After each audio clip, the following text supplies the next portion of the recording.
हे सुंदरी केउंठी तुम्हें तुम्हें वनदेवी ना स्वर्गर अप्सरा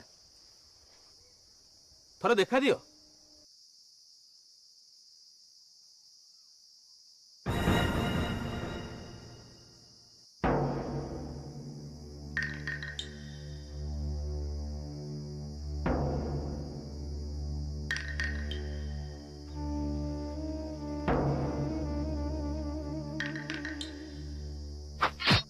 काटुची कौन मते खंडिया खबरा करबो की? हे रूपवती गुणवती कोकिल कंठी तुम्हें जी हो ना कहीं मु तुमको विवाह करने को चाहे। वृक्ष को विवाह करबा तुमे? मो ऊपर भरोसा अच्छी तो महाराज। हाँ पुत्र।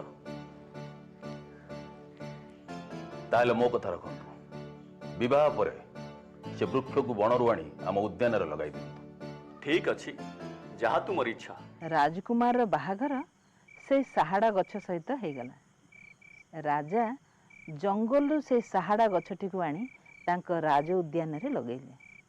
प्रत्येक दिन पद्मा से साहाड़ा गछ भितर आसी राजउआस भितर पशे आ सकाळ हवा पूर्वरु पुणी जाई से साहाड़ा गछ भितर पशि जाए।